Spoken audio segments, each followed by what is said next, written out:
it's Miss Meyer for another episode of the Miss Meyer Show. So, first things I want to tell you is that I went to Disney World this summer, and while I was there, of course, I was all about my LAVCA pride, and there was someone who decided they wanted to become a student at LAVCA. I explained to her, she was a little bit older, she's 16, so she's in our high school platform, but she's been having some kind of issues with doing some of her stuff, and she sent me this video, so check it out.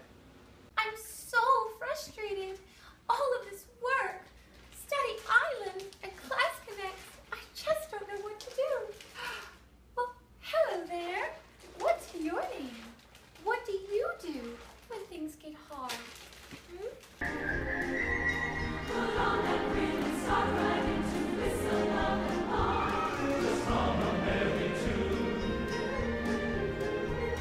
Just do your best and take a rest and sing yourself a song. When there's too much to do, don't let it bother you. Forget your troubles, try to be just like that cheerful tree. And whistle while you work. Come on, it's hard to laugh, it's hard to whistle while you work.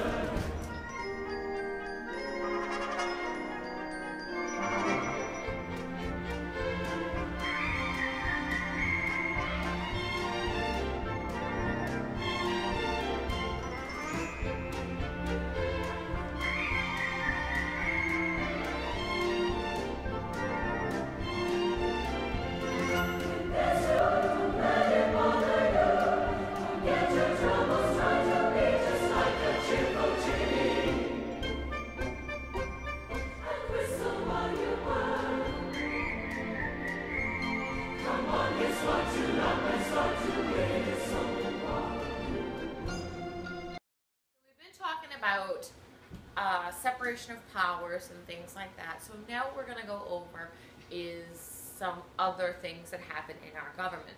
The first thing that we're going to talk about is the Electoral College. Now each state is given a set of electors, and basically they're votes. Now the electors, or the electoral votes, are based on the population of the state.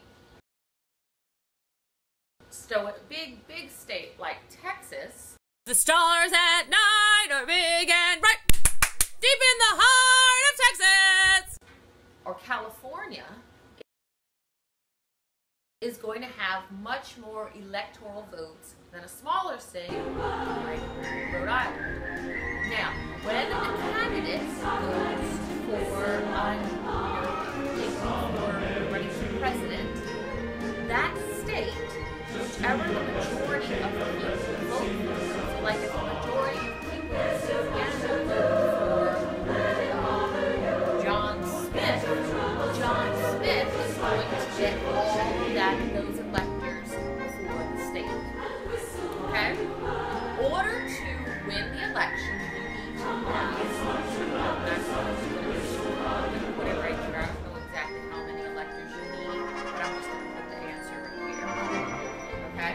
Now you need to have that many electors, and the electoral votes add up to give you that amount. Now it is totally possible for you to win the popular vote, meaning that you have a majority of people vote for you, and still not win the election. And in fact, that's what happened to Al Gore when he ran against President George W. Bush. Al Gore got the majority of the votes, the majority of the House votes. However, he did not win the election because he did not win the electoral votes. So that is completely possible. A lot of people don't like the Electoral College, and that's what they call it. They think it's not fair. But that's the way it is. So, to recap, when you go and vote, let's say Louisiana is voting for president. We have a presidential election coming in next year. Whoever gets the majority of votes in Louisiana wins our electoral votes.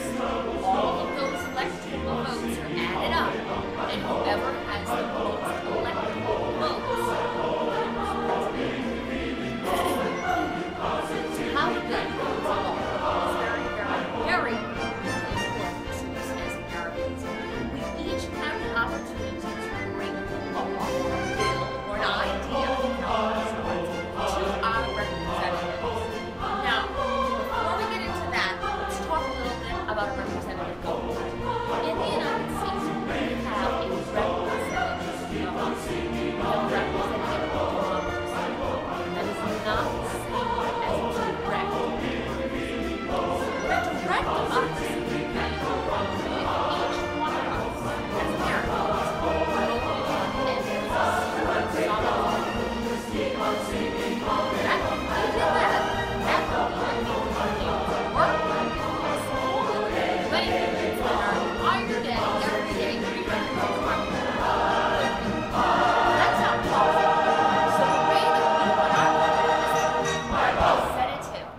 Jane Doe or John Smith because I like their ideas.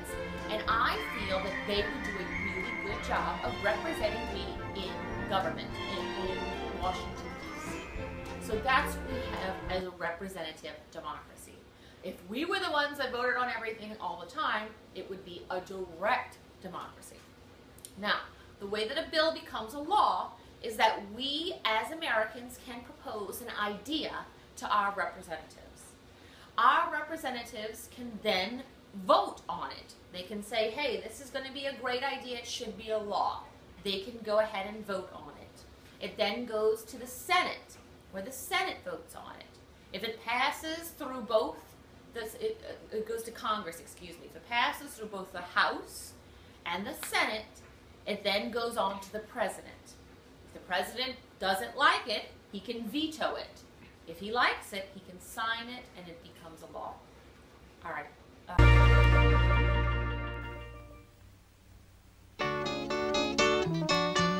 Whew, you sure gotta climb a lot of steps to get to this Capitol building here in Washington. Well, I wonder who that sad little scrap of paper is.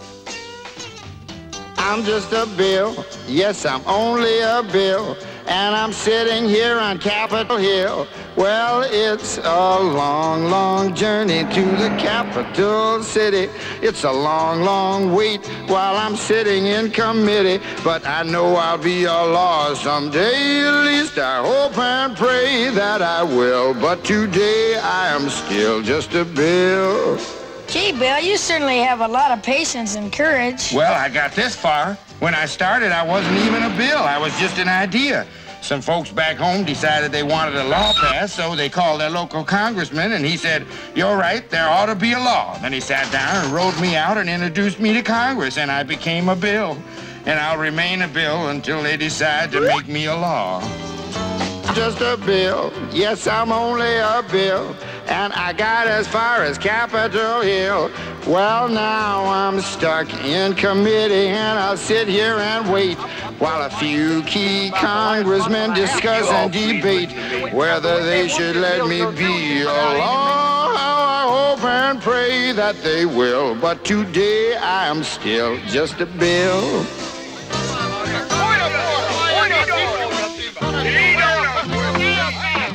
Listen to those congressmen arguing. Is all that discussion and debate about you? Yeah, I'm one of the lucky ones. Most bills never even get this far. I hope they decide to report on me favorably, otherwise I may die. Die? Yeah, die in committee. Oh, but it looks like I'm going to live. Now I go to the House of Representatives and they vote on me. If they vote yes, what happens? Then I go to the Senate and the whole thing starts all over again. Oh, no. Oh, yes. I'm just a bill. Yes, I'm only a bill. And if they vote for me on Capitol Hill, well, then I'm off to the White House where I'll wait in a line with a lot of other bills for the president to sign. And if he signs me, then I'll be a law. I hope and pray that he will. But today I am still just a bill. You mean even if the whole Congress says you should be a law, the president can still say no? Yes, that's called a veto. If the president vetoes me, I have to go back to Congress and they vote on me again, and by that time you're so By old. that time, it's very unlikely that you become a law. It's not easy to become a law, is it? No, but how I hope and pray that I will. But today I am still just a bill. He signed your bill. Now you're a law. Oh, yes. Meyer, do you like apples? Yeah? This homeless beggar lady came and brought me these delicious apples, and I think I'm gonna make an apple pie. Would you like some? I love apple pie. Great! That's a great idea, thanks. Wait a minute! So I don't eat that! Oh. I'll see you guys next time on the Miss Meyer Show.